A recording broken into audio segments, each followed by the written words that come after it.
You're so funny. Isn't he spaz?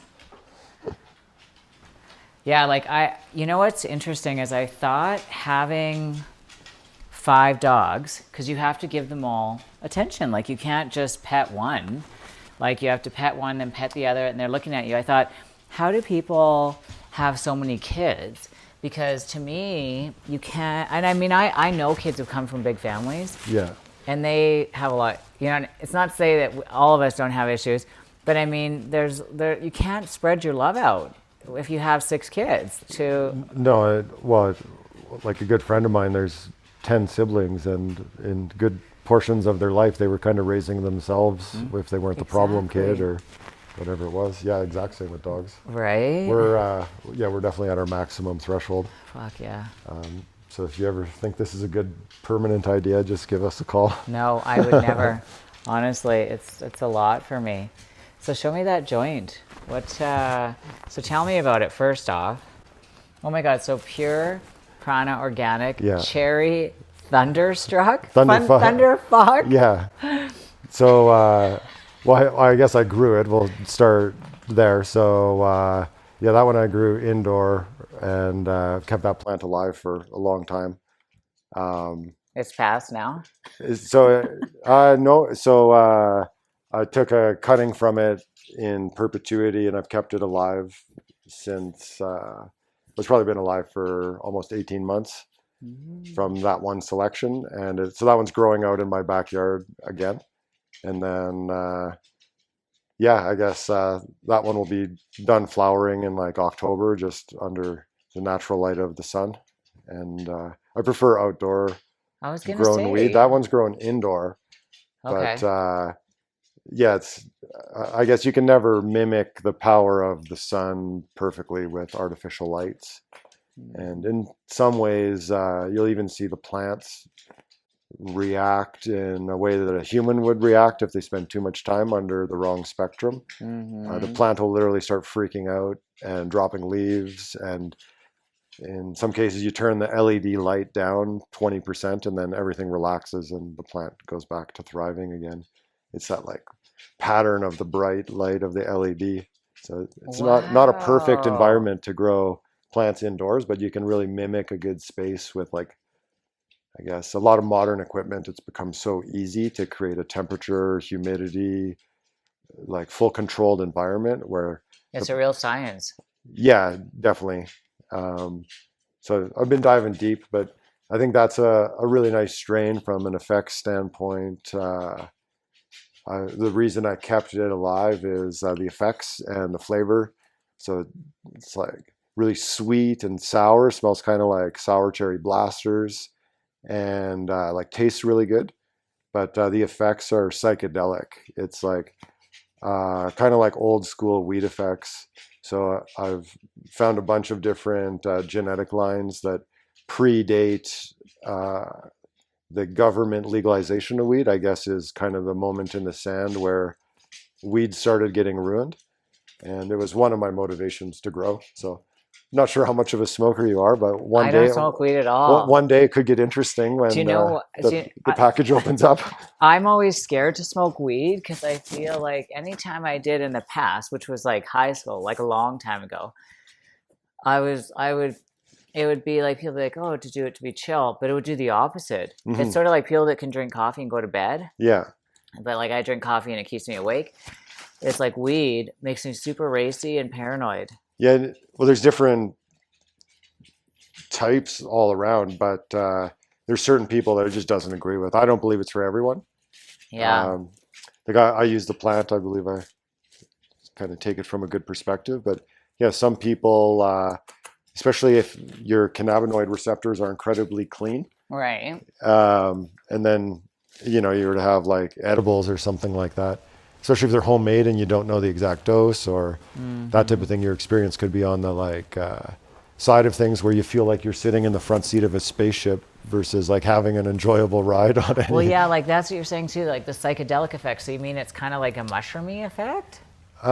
Like you hallucinate a It's little bit? so it's I would describe like the characteristics and the effects that I look for in plants would be more towards mind expansive, creative, focus, like maybe a little bit of body effects, but for the most, it's like a mind effect where you do feel like, say, relaxation, but it puts you in a state often where you just feel really creative, connected.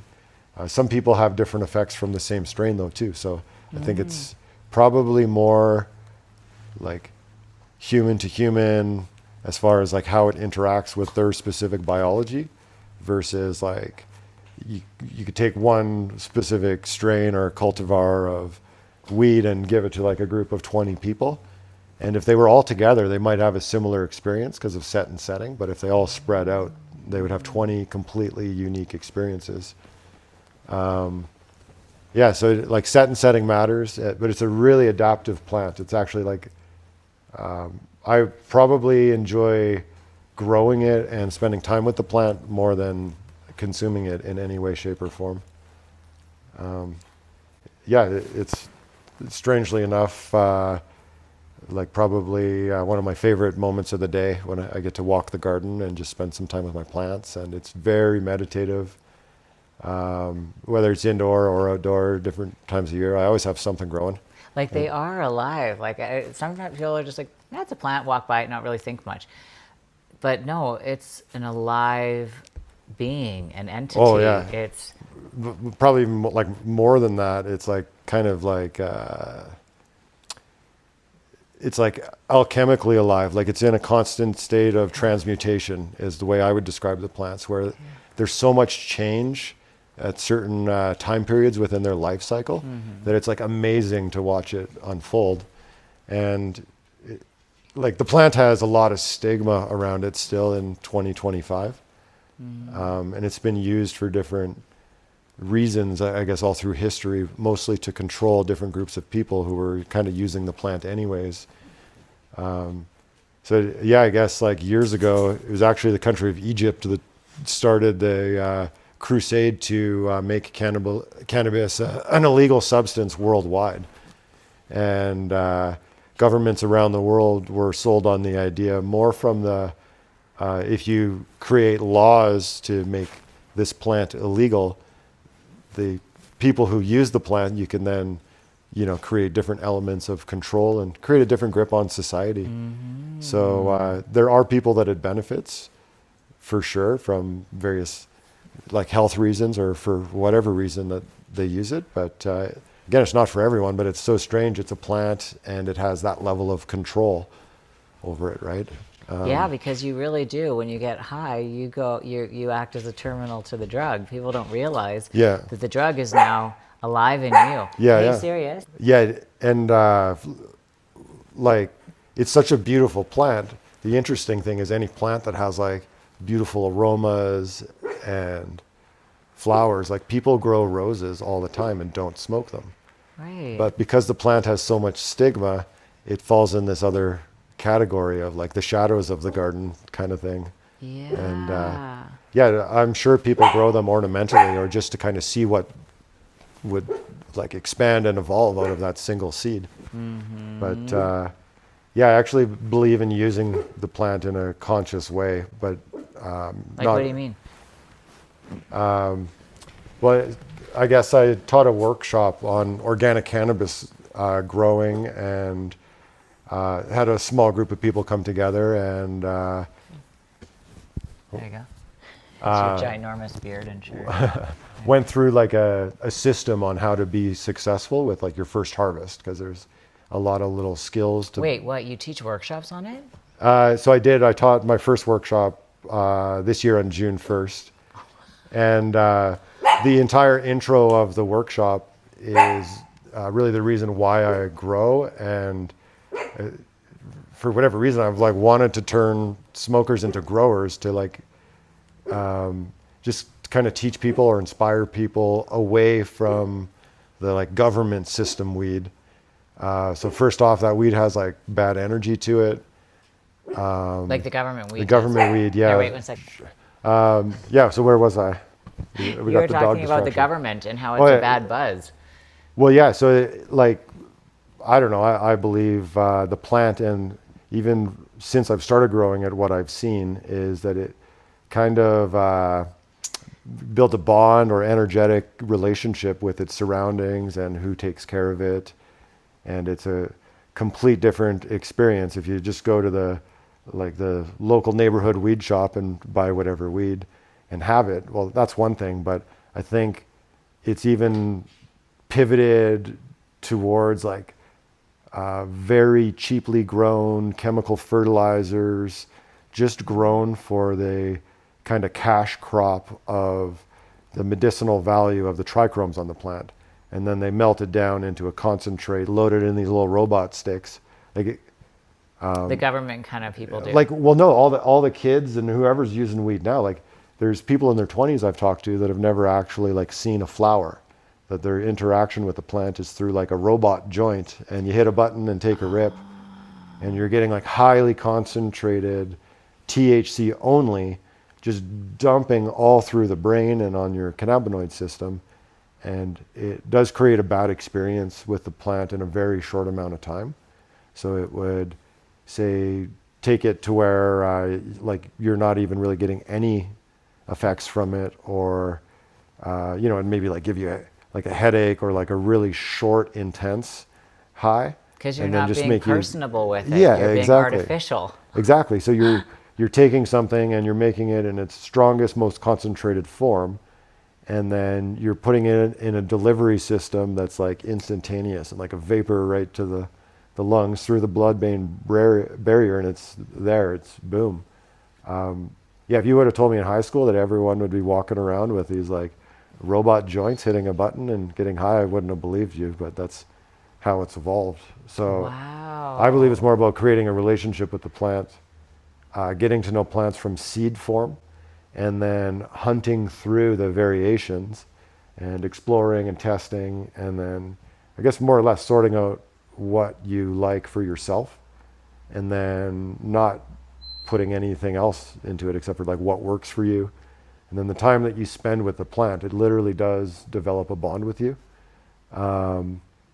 It's hard to explain in the sense that like all plants really do that. And when you look at a plant on like, say like an infrared camera, like a plant gives off like a heat signature as well. So plants are energetic beings too, right?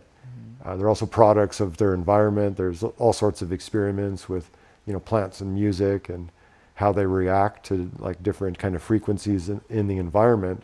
But the cannabis plant is like so extra special that it will even like adapt into its surroundings. So like, kind of like the terroir of like a wine region or something, where like grapes grown here develop these specific flavors, sugars, and terpenes, and the end product is here. Cannabis will do the same thing, but on even a more micro level. So if you grew cannabis plants with lavender, they would start to develop lavender terpenes and produce the same set of chemicals to blend into its environment so that insects wouldn't target it.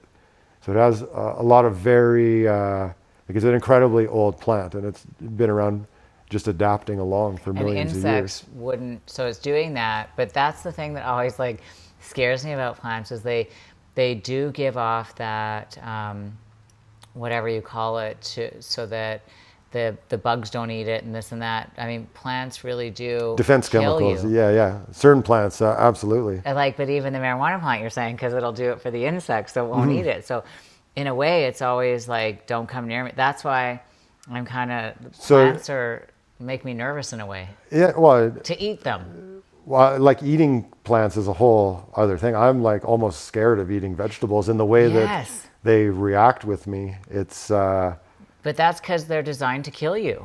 well, not always. It's like the plant actually is like, it's so simple that like it's all defense. It's all survival. Like But that's what I mean. like they're a cannabis plant, no matter what, Yeah. if you just left it and it's a female plant, it will produce one pollen sac and one pistil right at the end of life, so that it makes a single seed to move those genetics forward. So even if there's not a male plant anywhere in sight, the female plant will recognize that and grow a single pollen sac and a single pistil together to make one seed to bring that plant forward. So, So- all of these weird functions are like to survive, even the So she doesn't need a male. no, and that's often viewed as a bad trait when you're So God really could be a woman. yeah, take it however you want for sure. Boom, bomb dropped. Yeah, I guess I haven't gone that deep from that thought process, but Well, because people are always like, no, well, it needs to be a man, right? There needs to be the fertilizer, but clearly not. But I kind of view plants like extraterrestrial. Like, have you ever done ayahuasca? no. I went to Ecuador twice to do it, and I got to tell you, like, it was fucking fucked. Yeah. Like, not bad, but at the same time, you know, it's now in me. So, for example, I went to go take a yoga class one time, and I thought I was going to somebody else's class because I was looking at the wrong day. And I showed up, so I didn't even know the instructor. I had seen her name before. This is at a different studio I used to work at. And I got there, and I said hi to her as I walked in, and I go to lay down my mat. And as soon as I lay down in there, just before she entered the room, all of a sudden, I could feel like I'm getting goosebumps talking about it. I could feel Aya come into the room. I'm sober, by the way, just Yeah. coming from my house. Yeah. Hadn't been to Ecuador in years, and all of a sudden I could feel the presence of her in me, or it. Yeah. And I laid there and channeled that. And the reason she came through is so I could tell that instructor later a bunch of stuff that she was doing in her life that I don't even know this girl. But when she came through to tell me about some, anyways, it was a really wild experience, but Aya came through. So I feel like they are, like the message kind of I got with plants is that they enter into the plants. Like they are almost extraterrestrial. Like the plant is alive, but it's not activated, or it can be, I don't even know what I'm trying to say, but once you take them in, it's in you. That essence of that is in you forever, I feel like. And it will activate when it wants to, because I didn't ask for it to be activated. That's the last thing I was thinking about when I went to yoga. And all of a sudden it turned on to me, and I was with it for about an hour. Yeah, it's like the acid flashback, the LSD flashback kind I've of never theory, had one. where it just all comes back to you like in a bit of a rush. But that's kind of the theory, is that it's just there to wake you up, or to highlight something, or to put a bullet point on something that you're doing, to look at a pattern, or to open you up for a reason. But yeah, I think a lot of the heavier hallucinogens will have that callback. But Do you feel like you ever get that with weed, though? Like you could... no, you have to take so much. Like you can actually have like similar experiences. And well, I guess like last time my wife would have used it. She doesn't use weed at all, and she had like a drink with like 10 milligrams of THC, and it was like, it would have been the equivalent of me having 1,000 milligrams. Like she couldn't sleep, her heart was racing. It was like everything was so intense. But it's the clean cannabinoid receptor, so if you use it frequently, you would have to like use a lot to have that experience. So, but again, if you're using it consciously, you're not really chasing the dissociation of it. It's more the connection side, where, it kind of, I guess it's like very close to a meditative state, where if you just slow down a bit, you can easily access a meditative state. Yeah. So it brings your mind to like an open place where, like ideas and thoughts. And I guess if you take it beyond that and overuse it, you might just end up sleeping on the couch or eating a bunch of food, or like there's just so many different experiences with the plant. But it can be like a complete like hallucinogen, psychedelic kind of wild ride if you take a lot of it. Yeah, you'd have to go into it like with that intention for sure, And that's or not just have any smoking experience with it.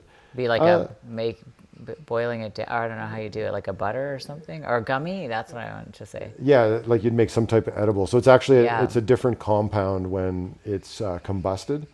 So there's two versions of THC. When you smoke it, I guess it turns into like a complete different compound versus when it's metabolized through your liver. So that like the edible version of the high is much more psychedelic. So smoking is more body effects for most people, and yeah, psychedelics or psychedelic effects are often more linked to like taking a surprise amount of edibles or something like that. Like a lot of people who've had brownies from someone's kitchen have had the brownie that had 500 milligrams in it by accident, and Went for a ride? yeah, you don't forget those ones. No. But yeah, it's definitely something that even like before it went before it went fully recreational legal, it was like you had to go see a doctor, and you know there was like the medical system in Canada. I partook in that, but oddly enough, it took me quitting drinking to like develop a different relationship with cannabis. Like if I used it with alcohol, it intensified the effects of the alcohol so much you'd be like the drunkest person in the world for a Weed few does. moments. Oh yeah, Yeah. in my mind they're not a good mix No. whatsoever. But a lot of Because people, one's really low vibration and the other one's high. yeah, Like exactly. alcohol's really low, right? Yeah, and for whatever reason, if you're drinking all night and then were to go for a smoke, you would definitely all of a sudden hit a pivot and have a complete different evening in front of you. Right? But yeah, just I kind of closed down that part of my life, and then I guess with some thought and intention, kind of opened up this, and yeah, So maybe what one. did you do? Just start with one plant one day and be like, I want to see how I can grow this? Because you were talking about soil too. Like, what are you talking about the soil? You've got really good soil or something. Oh, the soil is the most important part, but that's so. I guess if I just like quickly give you the quick version, it was like a lot of things. The pandemic like stopped people in their tracks and had them like think for a minute. So it woke me up on all sorts of things, but one of them was like growing weed. I wanted to be self-sustainable. And then it didn't take much. I bought some seeds and I planted them in the ground, and I love gardening to begin with. And as soon as I saw this thing grow into what it turned into, I was hooked. Now I ruined my first harvest. It was garbage. Wasn't even usable product. But even with that, I didn't know what I was doing. I used chemical fertilizers because really, like, that's kind of what we're taught in a lot of ways. Even though in the same aisle in Home Depot, you have your organic amendments and your Miracle Grows side by side. Most people naturally just go to what's easy, a water soluble chemical to spray on it, and chances are, like, if you had weed in high school, it was grown with Miracle Grow or something the same. So it's not going to kill you. It's just not the same. So once I had my first unsuccessful harvest, I just went back to the drawing board and kind of planned some things out and built a little indoor grow space that's a better control. And what I really figured out was that I had to find out how to like go organic with it. Like in that moment, just a lot of the research pointed to, I think, the obvious kind of health side of organic, but what should be like the same in the grocery store and the weed store. Like, why do you have to like call out the 4 things that are organic? Why can't you call that the poison section and this the other section? Like, this is just weed and this is the poison grown weed, or using all sorts of pest control chemicals, and in some cases the government weed to like pass all the tests, they'll just put it through a microwave and they'll irradiate it to pass the final test.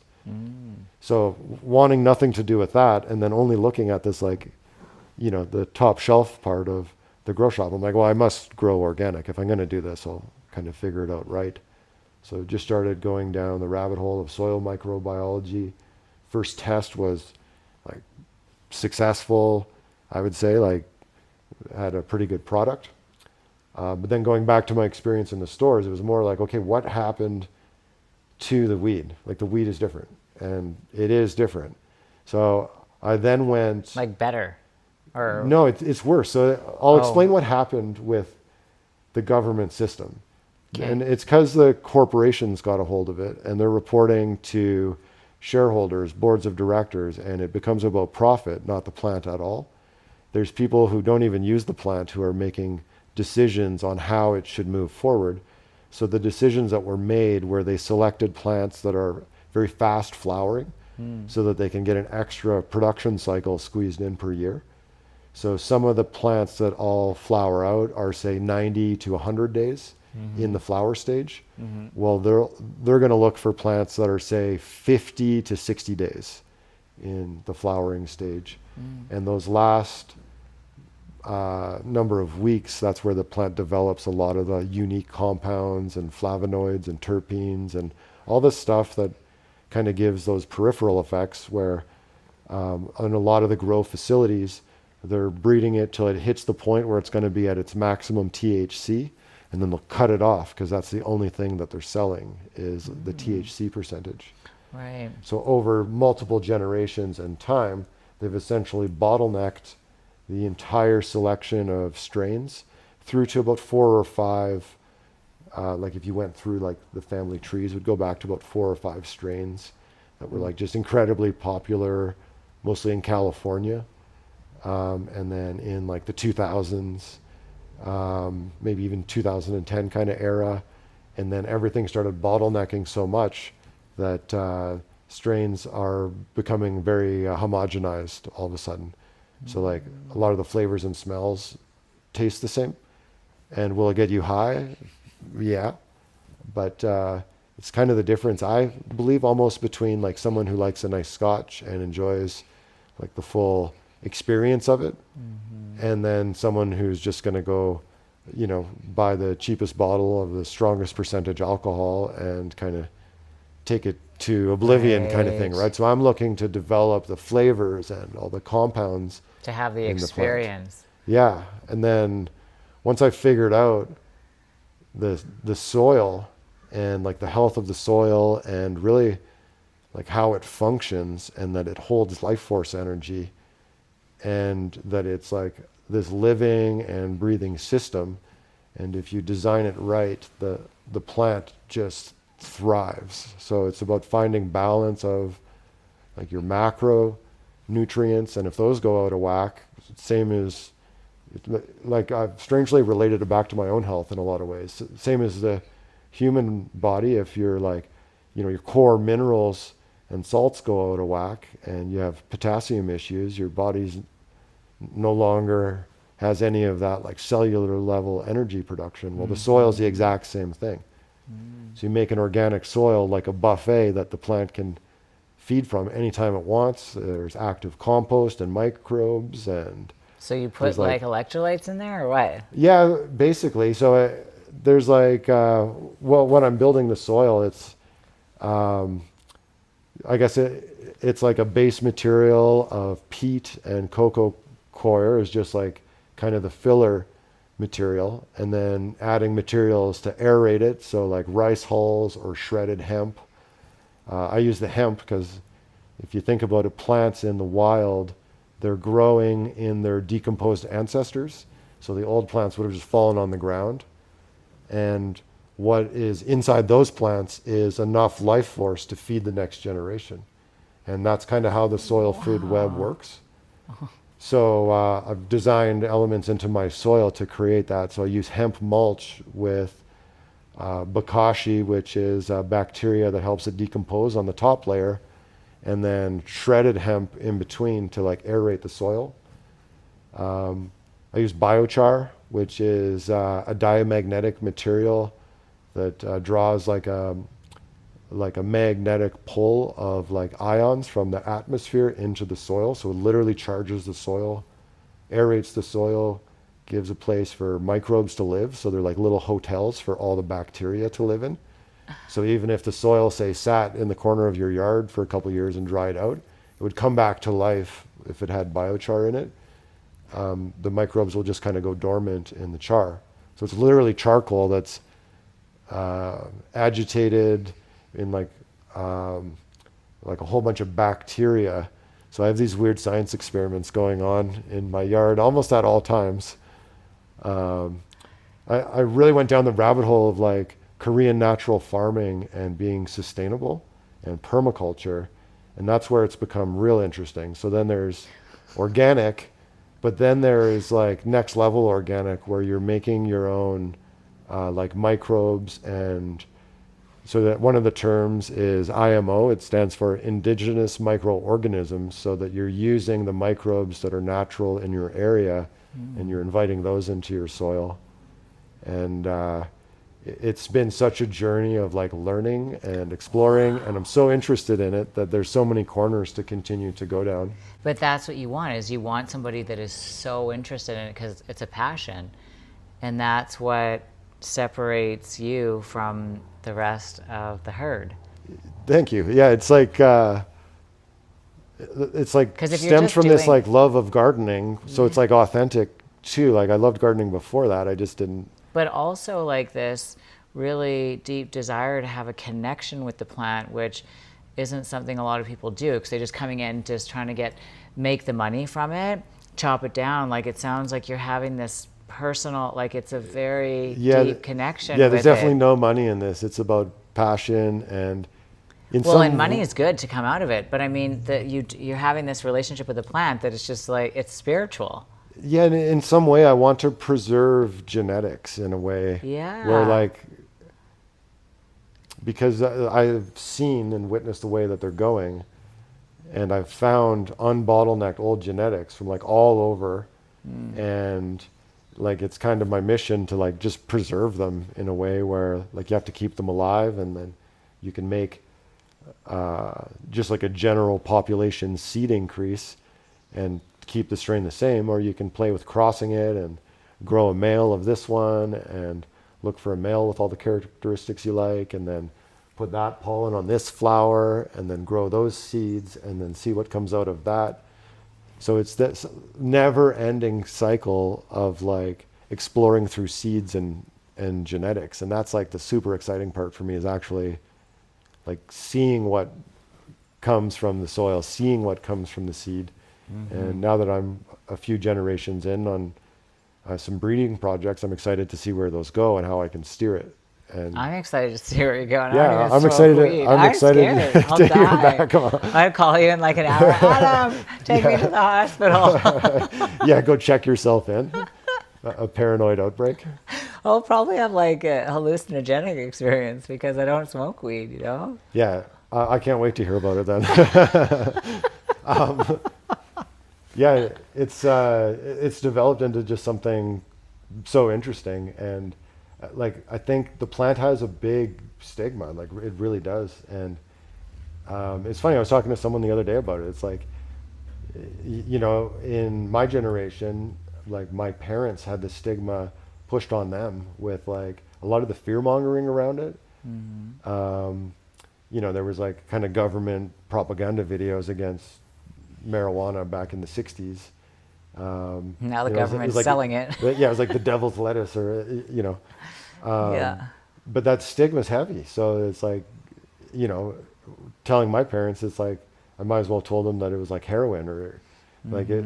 You know, for some people, it does still live in that category. And again, I don't think it's for everyone, and it doesn't have to be. I don't care if anyone uses it or doesn't use it, but I don't feel it should come with as much judgment as it does, considering it's a plant.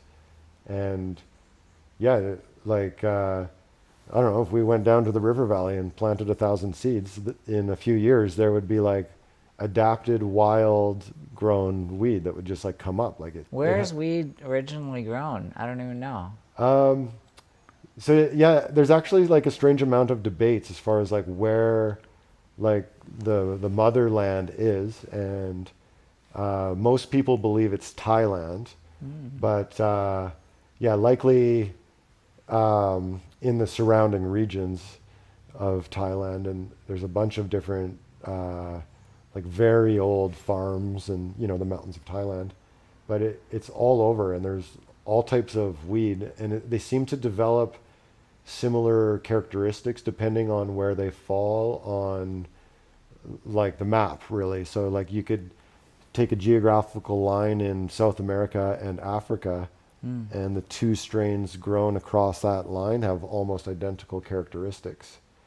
So it's just how the plants evolve.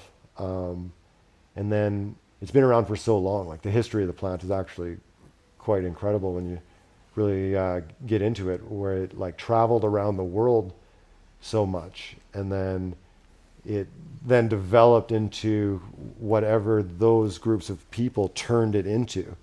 So in some cases, the plant actually separated into two crops, and it turned into a food crop where they grew it for the seed and the protein in the heart of the hemp seed. And it was like a main staple food crop in the Himalayan mountains, in Tibet, Pakistan, India, Syria, all through the Middle East. It was really grown for food. And then there would be these smaller regions where they would grow it for hash making or for flour production. So the seedless flour is called sensimilla. And there's certain places that focused on growing it as just medicine, certain places that like grew it as food. But all over What do you there's mean you can eat wheat like yeah. without, but you can still get high? No. There's- No. No, and that's one of the strange reasons why like a lot of countries in the world don't have laws to support the like stopping of the trade of cannabis seeds because they're not psychoactive, and if you test them, they don't hold any of the medicinal value. They just hold the genetic code to unlock to take it there.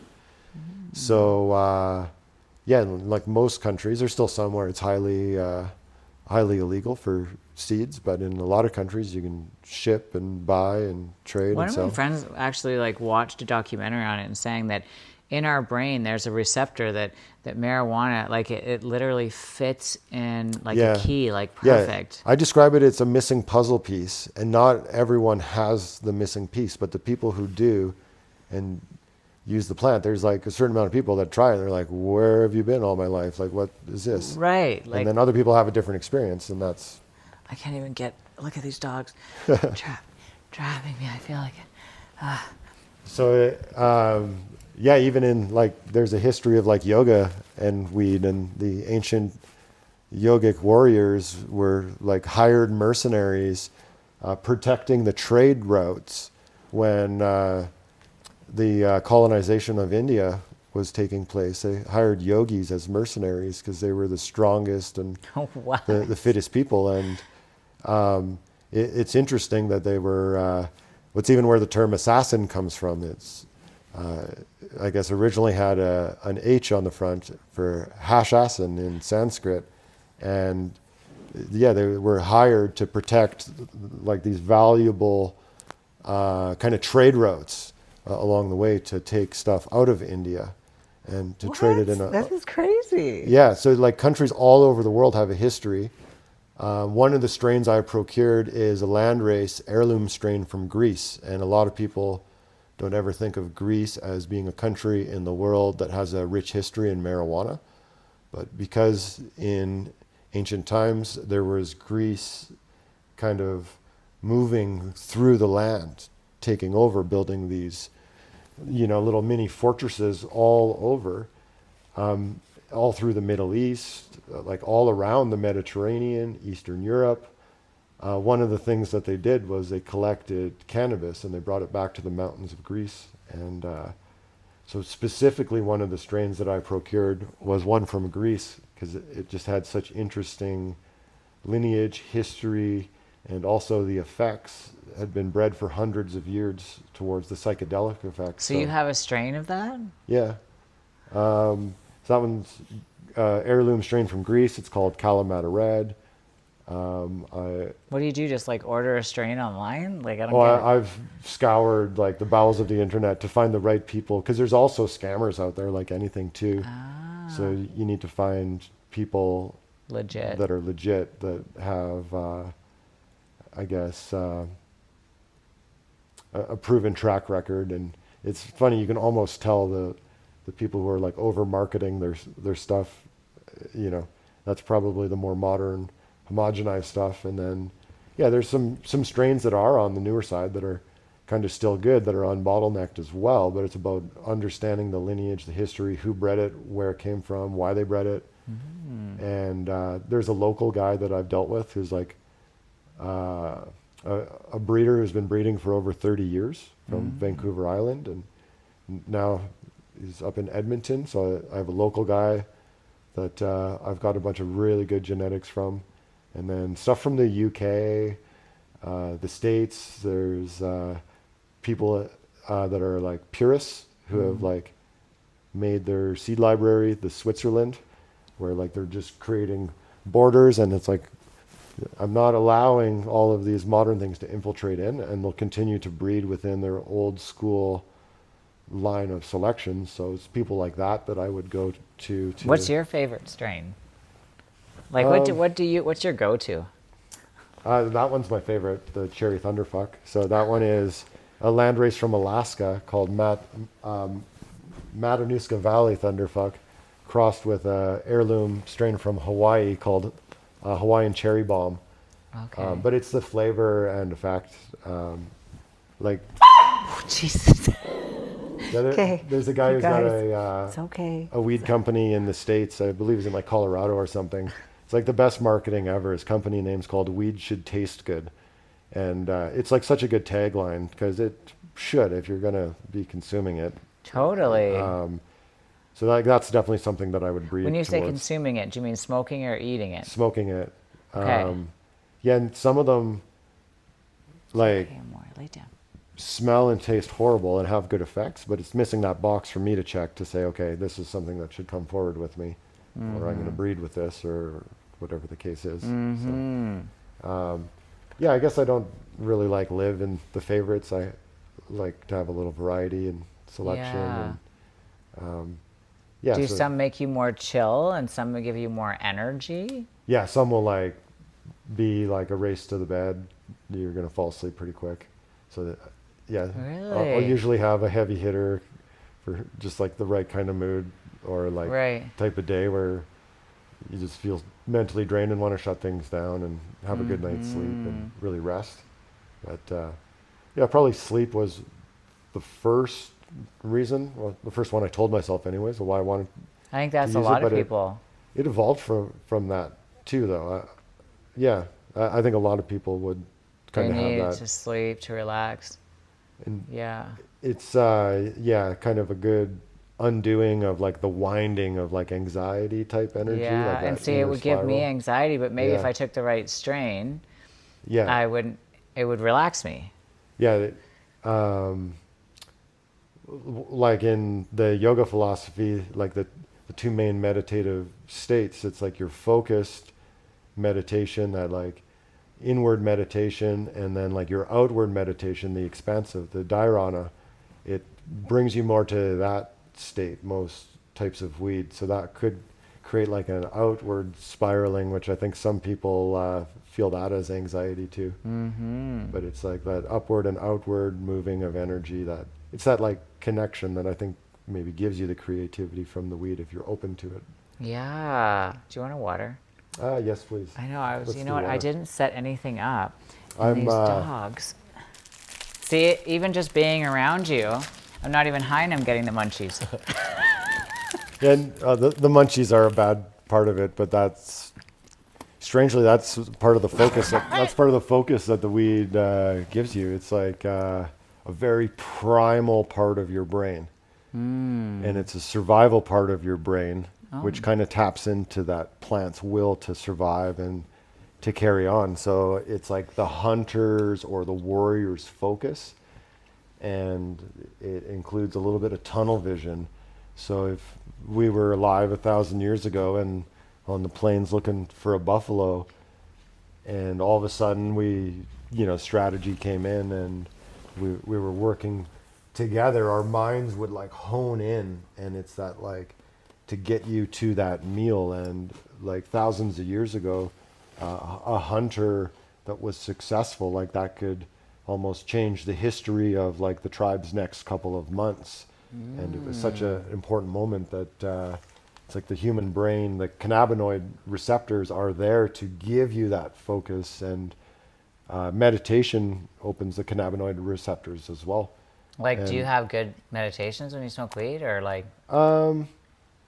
No, I meditate best like earlier in the day.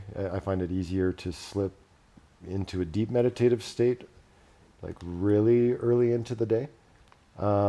Certain strains would make everything kind of all around a meditative vibe. So yes, but it likely prevents you from going quite as deep.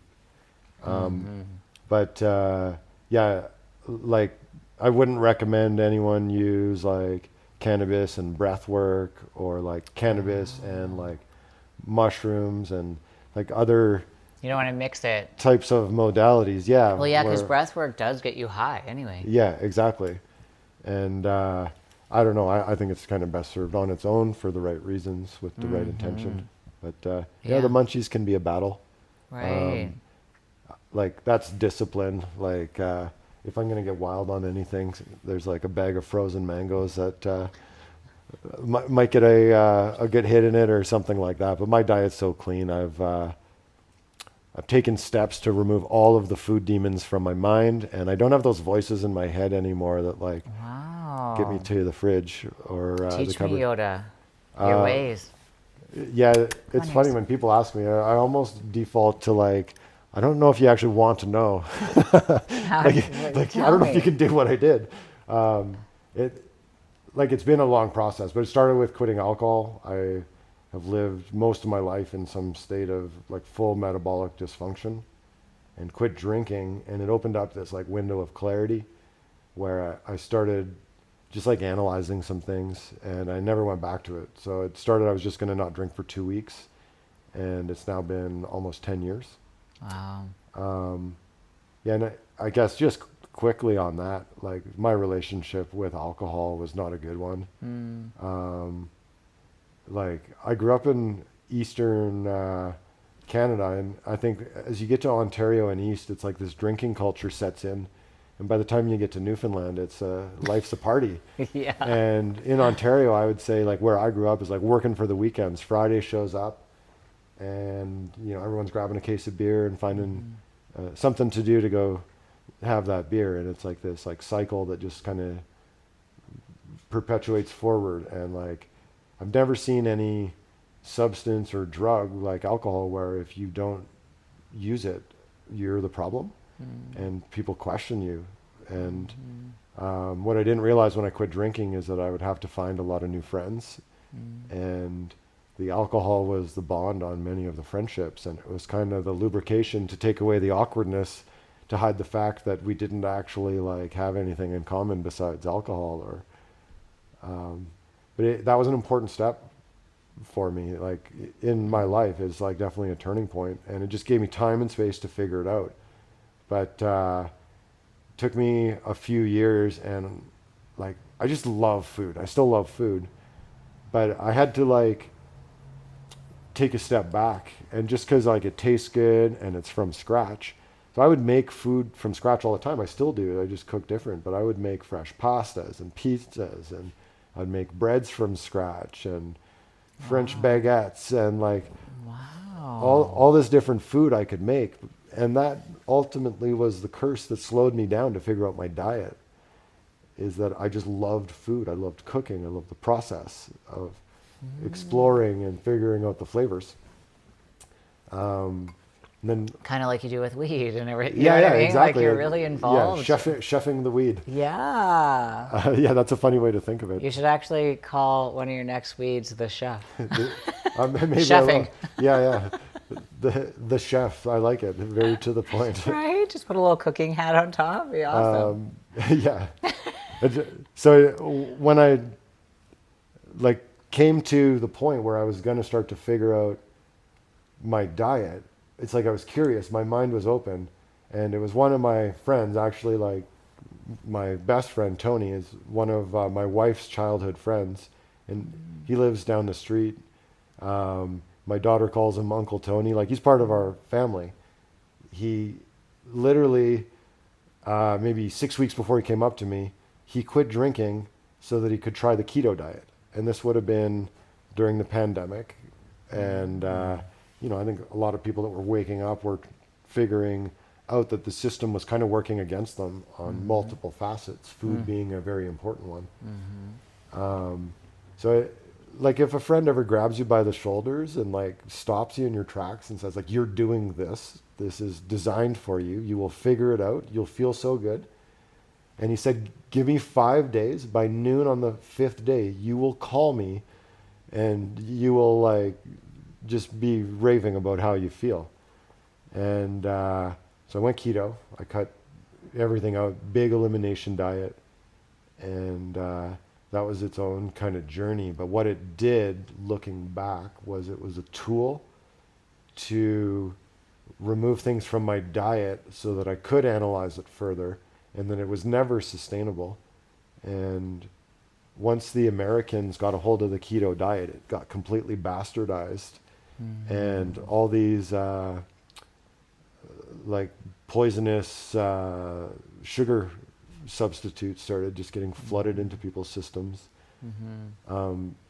Those aren't good for you. I don't care what your perspective is coming from, like long-term exposure to artificial sugars. Like, It's terrible for your gut health. Exactly. There's so many parts of And your then body that would be affects your affected. brain. And so it started keto. And then at one point went on like a complete elimination diet to come off of keto. And I had so many like profound things happen in the first bit that I thought keto could be sustainable. So the most impressive thing that happened was on day 5. So I had plantar fasciitis and my feet were in constant pain, and I just bought more and more cushioned shoes, and kind of just, I guess, accepted it, like this was just part of my life. But I woke up on day 5 and it was gone, and it never came back. And it was the inflammation that the sugar and all of the things were creating in my body that was not allowing it to go below a certain baseline to kind of go away. So constant dull pain just disappeared. So, but when you eat keto, like, cause I mean, and I've done keto too, but I'm not really a good cook. I don't take the time. Like, it sounds like you actually do. So what does a day of keto look like? And do you prep stuff, and do you cook? Is it like, what do you eat, Adam? Cause usually I would just eat like meat, some vegetables, and some butter. That's the keto. Yeah, so keto, the hard part is getting enough fats in and like finding ways to sneak fat in. So keto is actually quite cleansing, and if you eat the right fats, like what's the right fat? like ghee, Okay. is a really good one for keto. And even in like Ayurvedic medicine, they use ghee as a solvent to cleanse your liver, right? So eating clean fats does really actually help cleanse the body. So at first it was more about figuring out how to add fat, which stops all hunger as soon Like, you as your can't body. just eat a spoonful of ghee? Oh, I like the taste of butter. I would do that. do it, yeah. Yeah. I'd prefer butter by the spoon myself, but yeah. good butter is like the best. Yeah, I know. I think so too. Yeah, it's like literally the best flavor. I loved it before, but then when your kind of palate cleans up, certain things taste really good that your body needs. So I figured that was kind of a sign. So in my house, we go through a lot of butter. Yeah, I guess I was faking it. It's like one day I woke up and I'm like, fuck making fake pizzas and fake bread and all this. Like, why am I telling myself this story that like I have to make this look like this for my body to accept it? So I just like kind of broke one day on like the faking it. Like, why would you make like this keto fake lasagna or keto this or keto pizza or chicken crust pizza? Like, just eat the damn chicken and call it a day, or whatever you're gonna do. Yeah. So yeah, once I kind of like realized that, I learned how to cook again. And I've never been one to look at a recipe, and I've always been resourceful and could look at a cupboard and a fridge and like whip up like an excellent meal to the point where people would be scratching their heads. But now it's just simple. And What's simple? what I did to get to the simplicity was I took my diet all the way down to meat, and I ate ground beef or steak plus one item, and then I'd exit off the list. I'm like, well, that's sad. I'm not eating cabbage anymore. I love cabbage, but cabbage doesn't love me back, so I'm not eating it. And I went through the full list of anything that I would ever consider eating, and I just started Xing things off with conviction.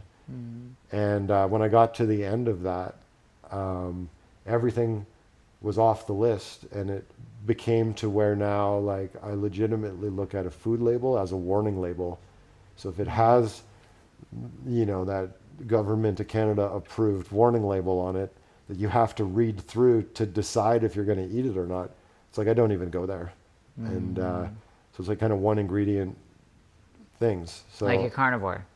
but I do eat some vegetables, but vegetables is a whole other conversation. Like Yeah. people are confused. You're eating fruit and calling it vegetable. No, yeah. And Well, I ate carnivore for a long time too. So Yeah. I would just eat red meat, eggs, and butter. yeah, I've done that for little stints, and like I I definitely need to have something. Like I like carrots.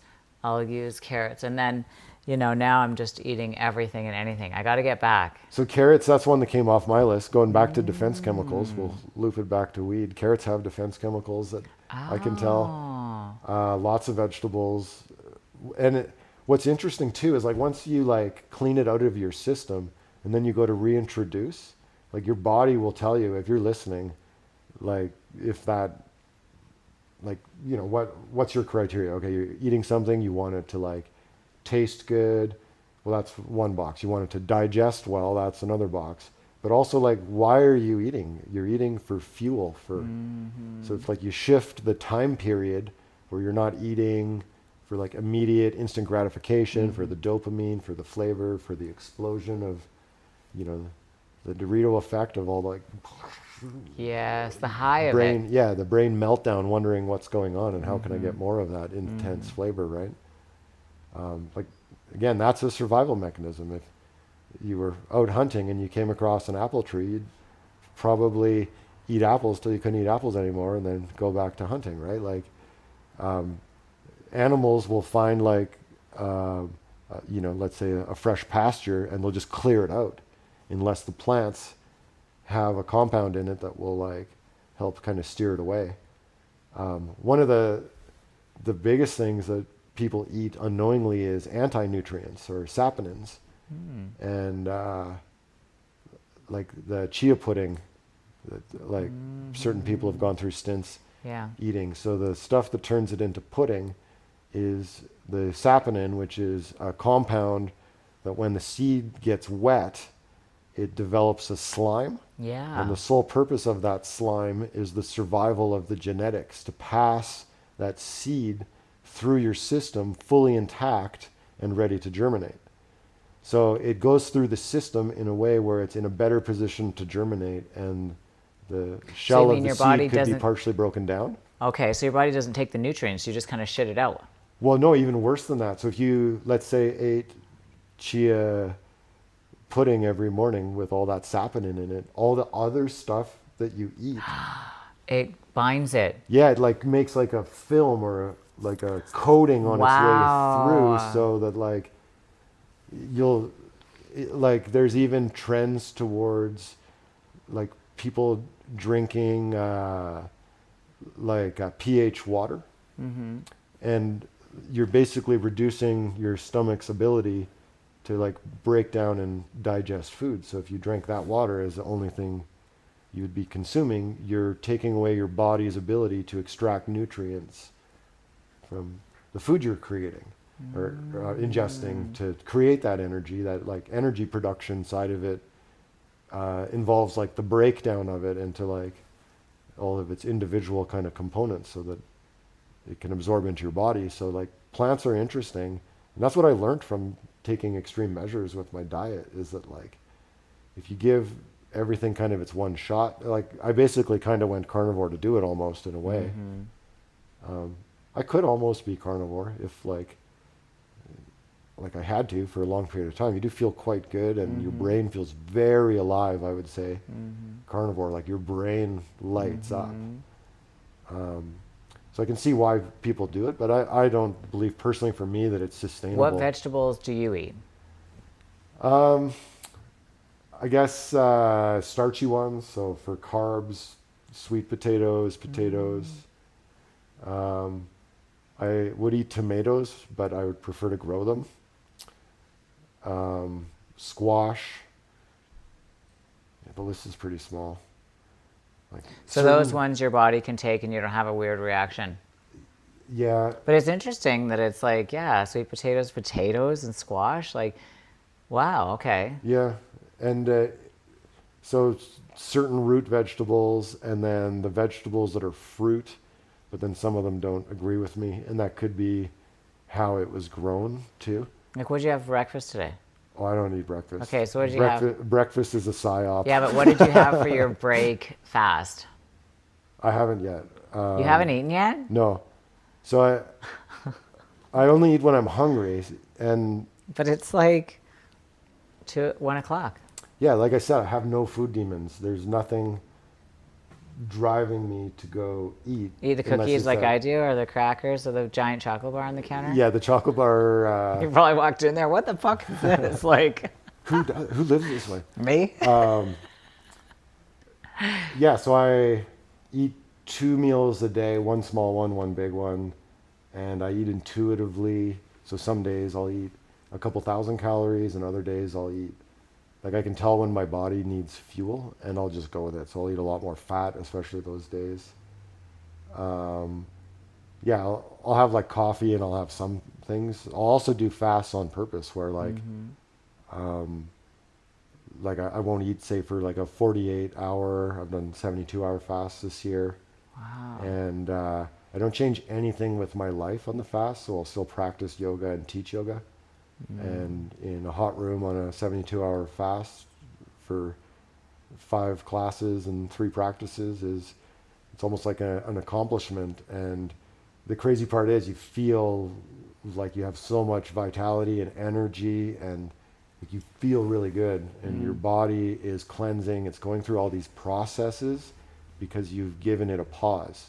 Like you've given it the ability to like stop and think and reset, and hormones start regulating, the digestive system starts clearing itself out. And the first few times you do it, it is a real cleanse. Like your body is like ditching things that it's been storing for a long time because it never had the pause.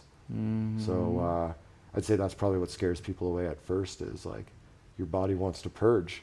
And if you've been eating and drinking and loving life and not thinking about anything for 20 years, your body is probably like craving that pause so much that when it comes, it's going to punish you a little bit. But once you have all of that out of the system, for me, all of my motivation comes in just preserving that. So I've been over 2 years where I haven't consumed a seed oil, and I've been 4 years since I've had a cheat day on my diet. And you can't convince me to cheat on my diet for any reason. I'll fast. It's a superpower. If I'm traveling and I can't find something to eat, I can choose not to eat. And that is like an incredibly powerful position to be in. It is, Adam. And traveling is about inflammation, and go in an airport. Good luck trying to find something without seed oils or something that matches the criteria of a clean diet. So you got to be smart. You can't be someone that like is like living on the road and eating just here or there or anywhere. You'd have to like bring food with you. So when I used to travel for work, as example, I would go to a restaurant. I would order a steak, not cooked in a frying pan with any kind of oils or butters, which if you ask at a restaurant, it's shockingly like terrifying. Oh, they don't what even have use. butter. Yeah. Yeah, exactly. It's like a Restaurants with a- concoction of all different seed oils whipped up. Or like a default setting at a restaurant is just steak or oysters. And then Yeah. like, I know I'm safe, but like eating at restaurants gives me stress. Yeah. It's like, and I don't like being that guy. Like, oh, Yeah, but can no I matter talk to what, the no chef? matter how nice the restaurant is, they don't use good oils. Like it's all really like the cheapest that you can get. Yeah, like bran oil or Yeah. like soybean oil or something really inflammatory. So that was like a very meaningful milestone for me to hit 2 years without seed oils, because that's, I guess, if you're healthy and your body's metabolizing correctly, within a 2-year period, every cell in your body will be refreshed and new, and you're in a constant state of evolution. So it takes essentially 2 years to detox all of the seed oils, and that's with hot yoga every day and all the sweating and fasting and all that. It still takes time and commitment. So there's no way I would consider putting garbage food into my body at this point. It really, you're treated like a temple. Yeah, like that's an interesting concept too. The my body as a temple. I definitely look at it that way, where it's like a form of self-respect, Yeah. and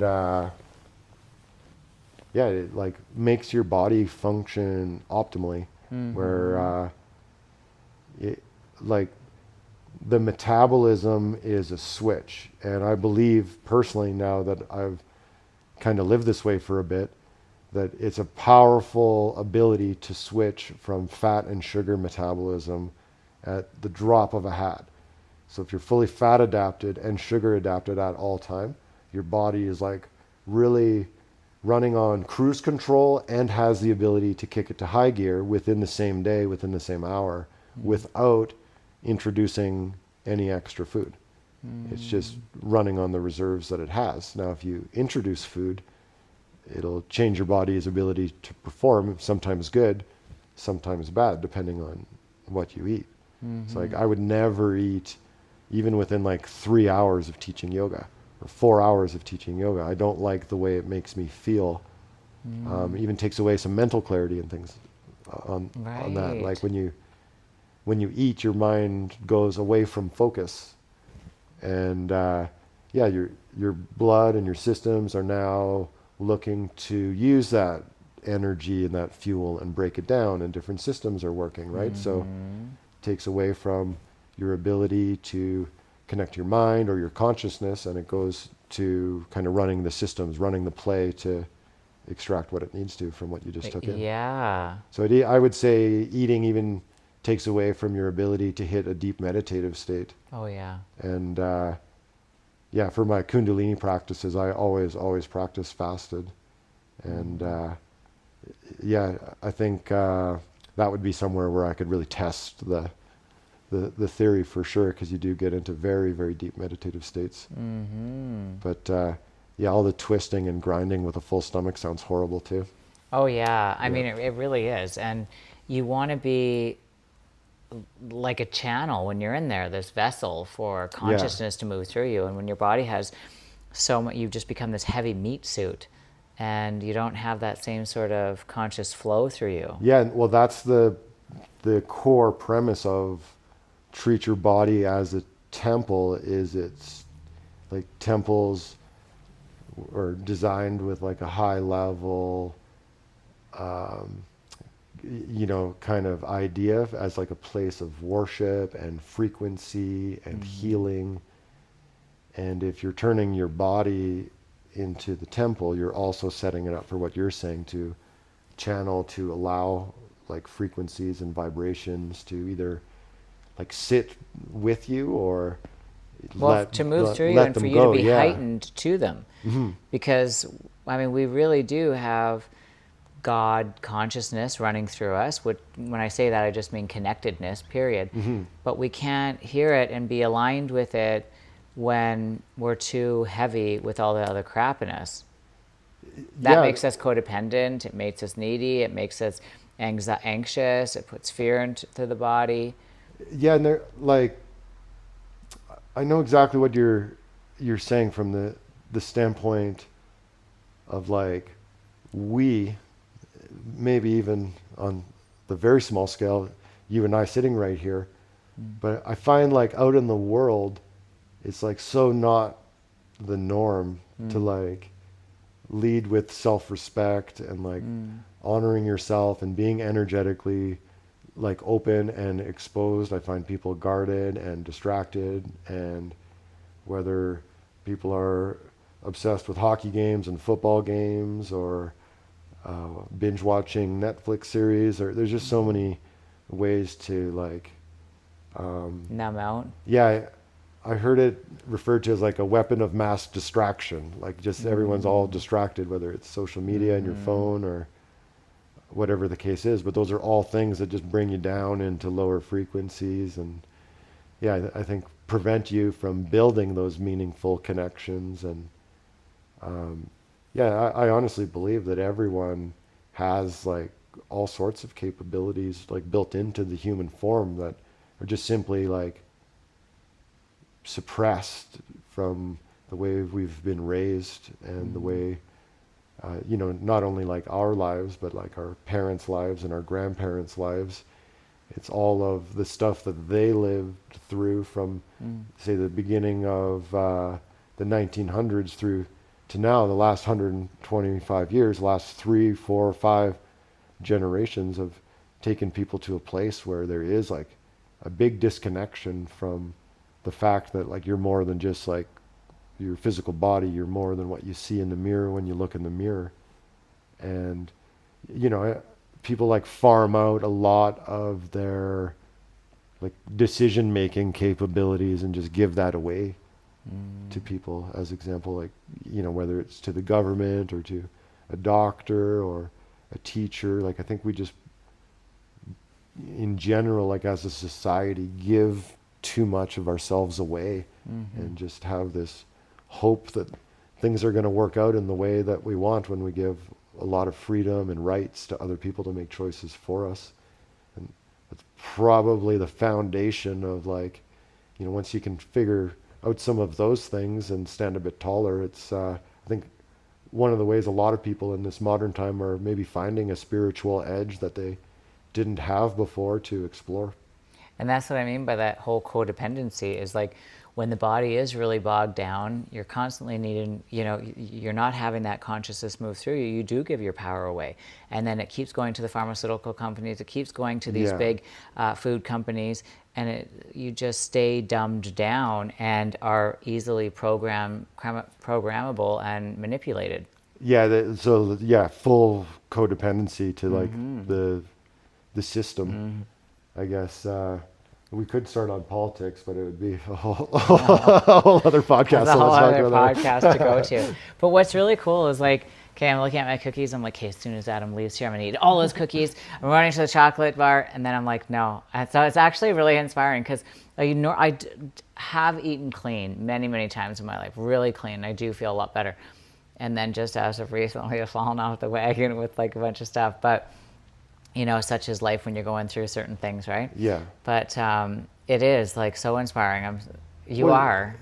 Thank you. And food is like a crutch for a lot of people. Like it's everywhere. Like I don't think food was ever meant to be this easy to get. And like so beautifully put. It is so easy to get. Yeah, like you don't have to do anything. You can go to the store and buy a bag of Cool Ranch Doritos and fill your Cool brain. Ranch Doritos. Those are the best. Yeah. But like all those chemicals in there are like designed to like hook you in a way where it's like not even fair. Make it's like you the an addict. algorithm at the casino that keeps you at the slot machine. It's like built to win. Yes. And I love what I've been able to do for myself, and even just to be like an example for my family, and I'd say especially for my daughter, where I can't force her to do anything. She's a kid. If I force, she'll like double down, and there'll be Tim Hortons Dream Donut boxes all over the house. So I let things go, whatever. She's a kid, but when I see her come home after like hanging out with friends for a couple days, or she's out doing her thing, and she comes home and she's like, "Dad, I just need a steak." And like, I think she understands like whole food, and I've just seen her evolve in such a beautiful way as a kid, where she just makes really good decisions. But it came from having good food as like the options around her, and just making meals where it's not like I was going to make a second meal of like chicken fingers or like, kids menu food or whatever for her. She just ate what we ate growing up. But then as Nicole and I started to clean up our diets, she naturally started to just see the lessons. And then it's more like maybe a comment here or there, but like in a way of like recognizing how you feel after you crush a McCain Deep and Delicious cake. Or, it's like, okay, like whatever, make the decision, but like pause enough to like reflect on it for a minute. And then, down the line, you're going to make maybe the same decision again, but you're now building on it because of the pause, because of the reflection, where after 10 times of doing that, like you're probably just going to start to decide differently. And that's the evolution I've seen, within my household. And we've all kind of clean things up. And yeah, I see like the cause and effect of it too, because I've had some examples around me that weren't 100% clean, and I could never expect them to be. And I really do my best to not put that pressure on them, but sometimes like someone might feel guilty in my presence or something. Like, it's weird. Like, But no, I love it because you lead by example. You don't say, this is how you should be eating. This is just what you do. And like she comes home and says, yeah, I feel like a steak. Like it just becomes the influence. That's why yeah, it's better to lead by example. Then kids can't resent you and come down on, for you. They just naturally adapt to the environment. Exactly. And if she goes to like her friend's house for the weekend and she has a wheat retreat, then that's fine. She can have a wheat retreat and have a bowl of spaghetti and meatballs and get it out of her system, and then come home and she's got a home base where there's some good lessons to learn. And it's just all different habits. And I think my life, strangely enough, like revolved around food before.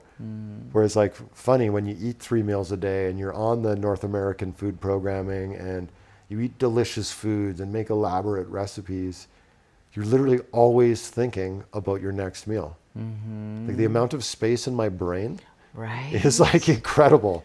When like I would wake up in the morning and I would eat and I'm like, okay, what's for dinner tonight? Okay, now what am I having for lunch? And like fasting's a superpower for, I think, that reason too. It gives you like the mental strength. And I think a lot of men especially can fast easier than women, just through biological processes and timing and also results. And so that, like, anyone looking to do something like that, like, get some advice, find someone who's done it, read a couple books, like go into it with the mindset to like educate yourself a bit. But a lot of men that would try fasting would, I think, have an easier time, because once you get over like that first like difficult moment where like your ego is like screaming at you, like, go eat, you're killing me. And it's like all of a sudden the peace shows up, and it's just so calm and so much clarity. And as long as you're drinking lots of salt water, and like I'd say that's probably the most important part of fasting, is like managing your energy through salt consumption. Like such a powerful way to learn the lessons that you're not a slave to food, and that like it doesn't have to be this like deciding point of every single aspect of your life. Yeah, and I love how you said that. Yeah, it does free up so much more space in your head, because you're right. Like, I've done the same thing. Like, okay, that's what I had for this meal. What am I having next? Yeah. And it's, And to do it for an even longer period of time, a lot of health benefits come in the longer fast as well. Your body goes into autophagy too when you're fasting. So if you've fasted a lot or your metabolism is really clean, you can actually hit autophagy very, very quick, like well less than 24 hours once your body's kind of tuned up. But I think most people, it takes about 2 or 3 days to get there if they've been just kind of eating normal. But even like in days 3 or 4, if you're pushing a longer fast, which is where I may be interested in trying some days, stem cell production, like your body just starts flooding with stem cells. So a lot of the pings and tings and kind of annoying little things that you feel, may just start to kind of go away. But it's another way to kind of promote a healing process that I haven't yet tapped into. Shit, Adam. God, now you're fucking with my head in a good way. Damn it. Now I'm just like getting high all the time, not eating. Getting high and fasting. Yeah, exactly. Yeah, we're like, oh, this mental salt water is resilience. so good. I love salt water. Oh yeah, my salt game's strong. I love black coffee. Yeah, you just got to tell yourself a different dialogue and story.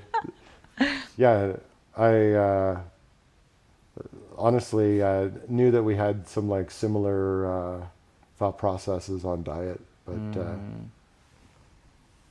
fuck, it's just motivating to like unlock the code for yourself. You know, It I don't is. think enough people give I themselves needed that a little gift. bit of a wake up. Yeah. So I'm glad, honestly, I'm so glad you came over because it's just that remind. I think just going through the divorce, like there's been so much shit that's been going on in my life. Yeah. So it's been heavy for me that I've just been like, because I was eating super clean actually.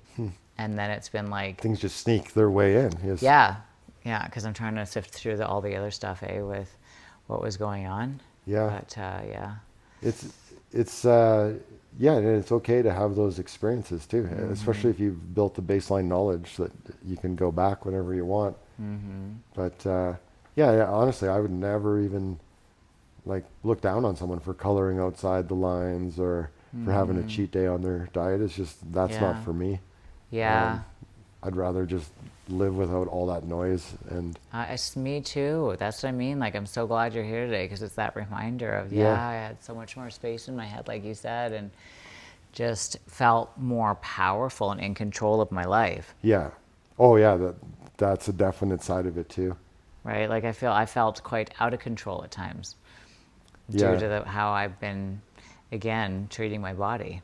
Yeah, and like sugar and alcohol for me were things that brought out the worst version of myself, which I figured out, you know, in hindsight looking back, like there are two things that made me moody, you know, or like brought inflammation and pain into my body, which would in turn make me moody or like it's just interesting when you're in the moment, you don't analyze those little things, right?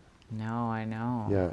And it's so easy to just move like, okay, life's moving, just go to the next thing, the next thing, the next thing.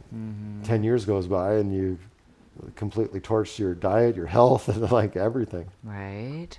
But yeah, for when we went keto, so my mother-in-law, like we had what I would call at first successful and then unsuccessful extreme diet makeover.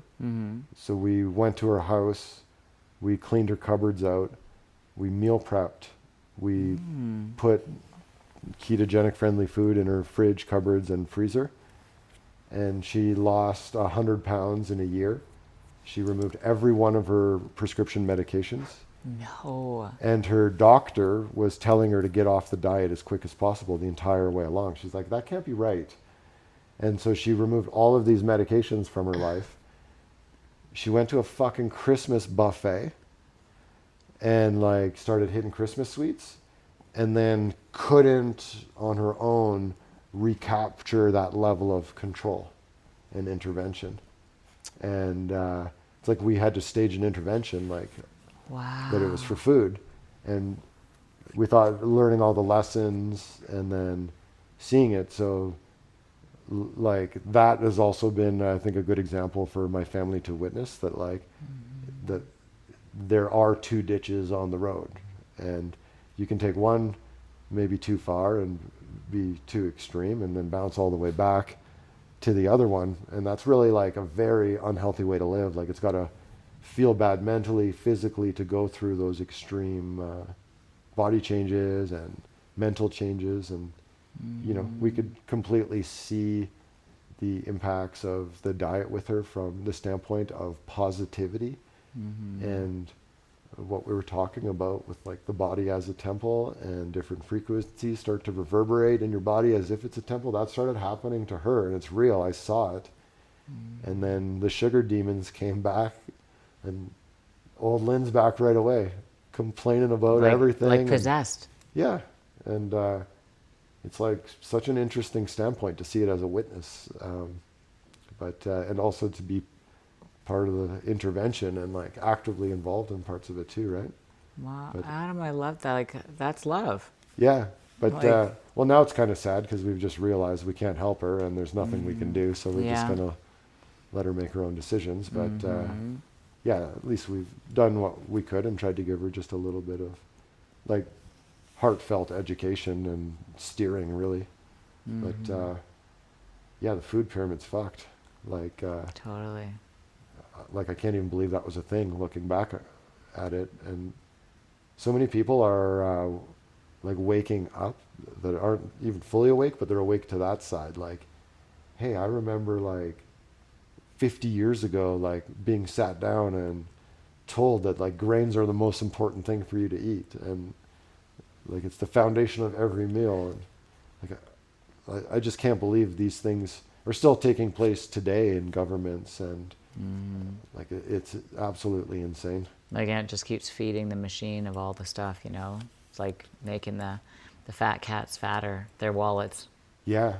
Well, I'm listening to a podcast right now. I'll probably finish it on the way home, talking about how U.S. politics went from like a whole massive group of society looking for freedom and sovereignty and like, you know, probably more right-leaning people breaking away from the right. And they've now kind of bought back into government now that they like the person, and they've bought into various policies or whatever it is. But like listening to that podcast, it's really the fact that like I like how you worded it, like the codependency.